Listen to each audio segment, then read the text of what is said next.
Para repercutir estes dados, as projeções do Focus, conversamos agora com Helena Veronese, economista-chefe da B-Side. Seja bem-vinda à nossa programação, é um prazer tê-la por aqui. Bom dia, obrigado. O prazer é todo meu. Corte de novo de IPCA, reflexo do que a gente viu na semana passada na publicação da inflação, 0,48% de alta, um pouquinho abaixo da expectativa, mesmo com o efeito de bônus de Itaipu, rebote que a gente teve no mês de setembro, bandeira vermelha 2, parece que os sinais foram captados pelo mercado e já estão sendo incorporados nas projeções. É exatamente isso. O IPCA de setembro veio muito mais forte que o de agosto, né, que tinha tido uma deflação por conta de bônus de Itaipu. A gente teve essa saída, teve a bandeira tarifária 2. Mas quando a gente olha a composição da inflação de setembro, ela veio bastante benigna. Teve serviços subjacentes subindo um pouquinho ainda, mas me parece ser um movimento muito mais pontual do que uma manutenção de tendência, porque todo o resto desacelerou. A gente viu serviços desacelerando, o índice de difusão, que mostra aquela porcentagem dos produtos que estão subindo ainda, desacelerando, voltando lá para perto da casa dos 50%. A gente tem alimentos que estão mantendo uma tendência de deflação já há 4 meses, se não me engano. Então, a gente tem, de fato, uma composição bastante benigna que permite a gente entender que, embora o processo desinflacionário esteja sendo lento e vai ser lento, porque a gente tem um mercado de trabalho forte, uma economia ainda resiliente, esse processo desinflacionário está acontecendo. E isso impacta e reflete na Focus. A gente já vê há algumas semanas a Focus revisando para baixo, e boa parte dessa revisão, se não quase que a totalidade, é por conta dos dados correntes de inflação que estão sim vindo melhores do que o esperado. E aí, por exemplo, quando a gente olha para esses dados de inflação, talvez mais voltados a serviços, e comparando com o mercado de trabalho, o que a gente consegue encontrar? Porque o mercado de trabalho ainda está muito forte, 5,6% de desemprego, e os serviços ainda continuam meio chatinhos com os preços. A gente viu pelo menos alguns sinais de desaquecimento. Como é que a gente consegue juntar esses dois dados e fazer com que eles conversem? Dá para a gente ficar um pouco mais esperançoso de Selic menor para o ano que vem, como eu trazia anteriormente?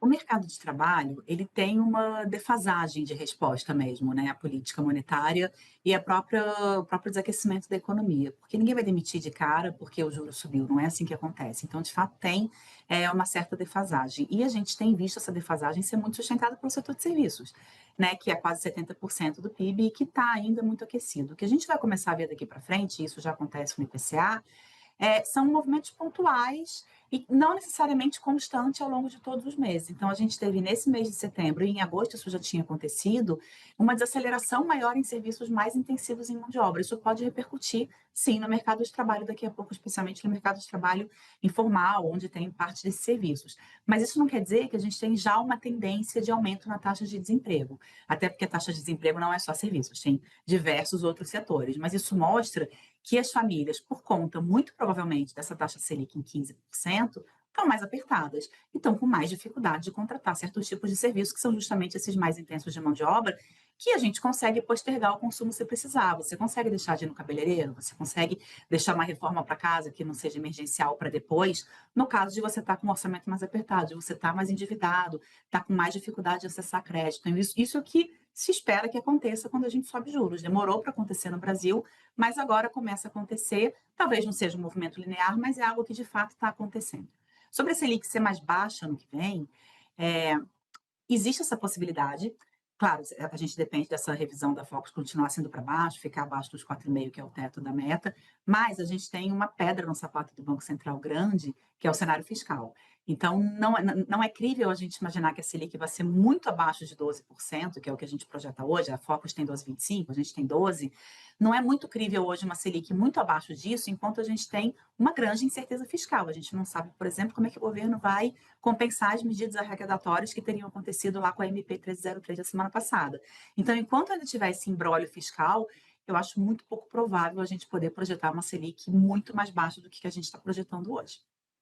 Inclusive, já vi algumas opiniões bem minoritárias no mercado, colocando o Selic lá na casa dos 11,25, 11,5%, abaixo destes 12,25 que a gente tem hoje.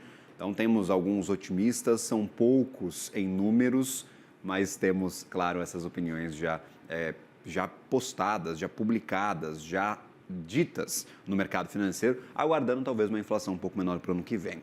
Banco Central, Helena, está tendo sucesso na sua estratégia de comunicação para ajudar na ancoragem das expectativas?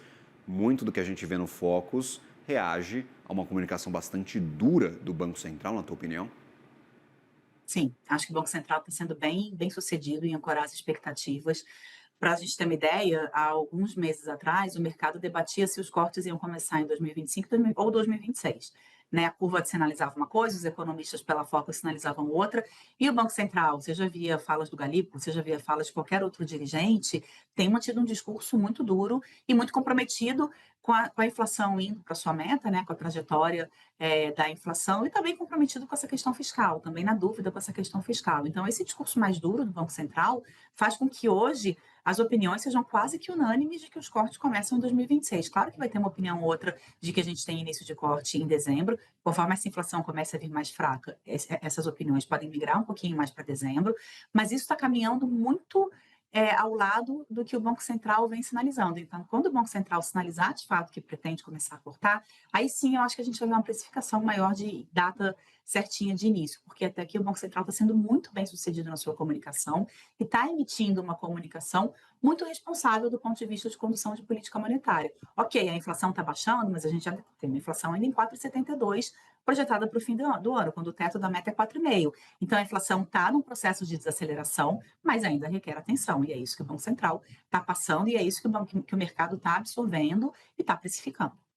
O teto é 4,5, o centro é 3, então dá para ter uma percepção aí de que a gente está muito distante dos nossos principais objetivos. Helena Veronese, sempre bem-vinda à nossa programação. É um prazer tê-la por aqui. Um ótimo dia, boa semana. Obrigada, bom dia, boa semana para todo mundo e até a próxima. Valeu, até uma próxima.